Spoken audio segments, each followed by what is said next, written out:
புரட்சி தலைவர் அம்மா என்ன பண்ணுறாங்க, ஷூட்டிங் முடிச்சு வீட்டுக்கு வராங்க வேதா இல்லத்திற்கு. சந்தியா அம்மா பார்த்த உடனே அம்மாவுக்கு எல்லையில்லா மகிழ்ச்சி. சந்தியா அம்மா என்ன பண்ணுவாங்கன்னா, சென்னையில் டி நகரில் போயிட்டு புரட்சி தலைவர் அம்மாவுக்கு விதவிதமான புடவைகள், அதாவது உயர் ரக புடவைகள் 10 கொண்டு வந்திருக்காங்க. சந்தியா அம்மாவுக்கு உடம்பு சரியில்லை.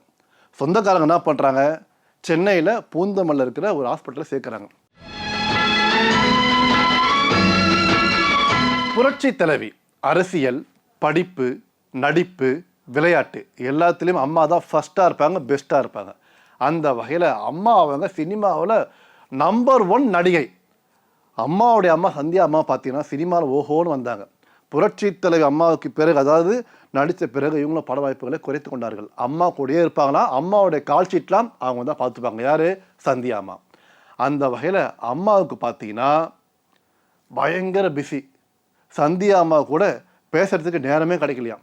சந்தியா அம்மா என்ன பண்ணுவாங்கன்னா, சென்னையில் டி நகரில் போயிட்டு புரட்சி தலைவி அம்மாவுக்கு விதவிதமான புடவைகள், அதாவது உயர் ரக புடவைகள் 10 கொண்டு வந்திருக்காங்க. புரட்சி தலைவி அம்மா என்ன பண்ணுறாங்க, ஷூட்டிங் முடிச்சு வீட்டுக்கு வராங்க வேதா இல்லத்திற்கு.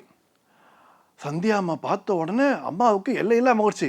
சந்தியா அம்மா என்ன பண்ணுறாங்க, அம்மு இங்கே வா, உனக்கு விதவிதமான புடவை கொண்டு வந்திருக்க பாரு அப்படின்றாங்க. அம்மாவுக்கு அளவு கடந்த மகிழ்ச்சி. அம்மா நான் கூட கடைக்கு போயிருந்தா இந்த அளவுக்கு சூஸ் பண்ணியிருக்க மாட்டேன்னு சொல்லிட்டு அம்மாவுக்கு சந்தோஷம். ஆனால் அம்மாவுக்கு மிகப்பெரிய வருத்தம். ஏம்மா நீங்கள் ஒரு புடவை எடுத்துக்கலையான்னு. எனக்கு எதுக்குமா, எனக்கு வயசாகிடுச்சு, இனிமேல் நீ நல்லா இருக்கணும், அதுவே எனக்கு போதும் அப்படின்னு சொல்ல அம்மா என்ன பண்ணுறாங்க, இங்கே பாருமா அதெல்லாம் கிடையவே கிடையாது. நான் என்ன பண்ணுறேன், உங்களுக்கு தீபாவளிக்கு நான் டி நகருக்கு போயிட்டு புடவை வாங்கிட்டு வரேன், அந்த புடவை நீ கட்டினாதான் இதை நான் கட்டிப்பேன் அப்படின்றாங்க. சரி உன்னோட விருப்பம் அப்படின்றாங்க. புரட்சி தலைவி அம்மா என்ன பண்ணுறாங்க, கார் எடுத்துகிட்டு டி நகர் போகிறாங்க. டி நகர் போகிறாங்க. சந்தியா அம்மாவுக்கு விதவிதமாக, அதாவது அவங்க நிறத்துக்கு ஏற்ற மாதிரி 10 புடவை கொண்டு வராங்க.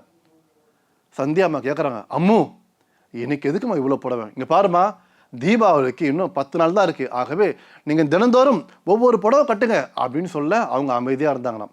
புரட்சி தலைவர் என்ன பண்ணியிருக்காங்க, அம்மா தீபாவளிக்கு இங்கே பாருங்கள் இந்த புடவை தான் நீங்கள் கட்டணும், ஏன்னா உனக்காகவே நான் சூஸ் பண்ணி எடுத்தேன் அப்படின்னு சொல்ல சந்தியா அம்மா அமைதியாக இருந்திருக்காங்க. தீபாவளி வந்திருக்குது, அம்மா அவங்க பட்டாசு வெடிக்கிறாங்க, பூ துணியெல்லாம் போட்டுக்கிறாங்க. ஆனால் சந்தியா அம்மா, புரட்சி தலைவி அம்மா அவங்க சூஸ் பண்ண அந்த தீபாவளி புடவை அணியவே இல்லையாம். அம்மாவுக்கு ஒரு மிகப்பெரிய வருத்தம். அதன் பிற்பாடு மறுநாள் ஷூட்டிங்கு போயிடுறாங்க. கொஞ்ச நாள் கழித்து பார்த்து சந்தியா அம்மாவுக்கு உடம்பு சரியில்லை. சொந்தக்காரங்க என்ன பண்ணுறாங்க, சென்னையில் பூந்தமல்லில் இருக்கிற ஒரு ஹாஸ்பிட்டலில் சேர்க்குறாங்க.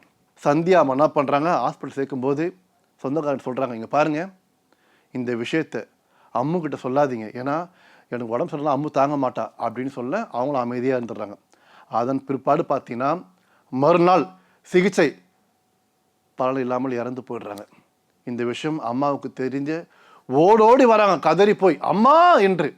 அதன் பிறகு சந்தியா அம்மா உடம்பு அவங்க வீட்டில் வைக்கிறாங்க. உடனே சந்தியா அம்மாவுடைய தங்கை வித்யாவதி மேடம் என்ன பண்ணுறாங்க, அதாவது இறந்த பிற்பாடு பார்த்தீங்கன்னா அந்த புது புடவை போர்த்த வேண்டும். பீரோவில் போயிட்டு ஒரு புடவை கொண்டு வந்து சந்தியா அம்மா மேலே போத்துறாங்க, பட்டு புடவை. அந்த பட்டு புடவை புரட்சி தலைவி அம்மா அவங்க தீபாவளிக்கு சந்தியா அம்மாவுக்காக சூஸ் பண்ண புடவை. அம்மா அவங்க அதை பார்த்து ஓவென்று கதறி துடித்தார்களாம். அதை பார்த்து அத்தனை பேரும் கண் கலங்கி போனார்களாம். புரட்சி தலைவி அம்மாவுக்கு பார்த்தீங்கன்னா எப்போதுமே சந்தியா அம்மா மேலே அளவு கடந்த பாசம். மக்கள் திலகம் புரட்சி தலைவி இவர்களை பற்றி கூற வேண்டும் என்றால், வாழ்ந்தவர்கள் கோடி, மறைந்தவர்கள் கோடி, ஆனால் மக்களின் மனதில் நிலையா நின்ற 2 வல்லவர்கள் யார்? அவர் புரட்சி தலைவர் எம்ஜிஆர் மற்றும் இதய தெய்வம் புரட்சி தலைவி அம்மா அவர்கள்.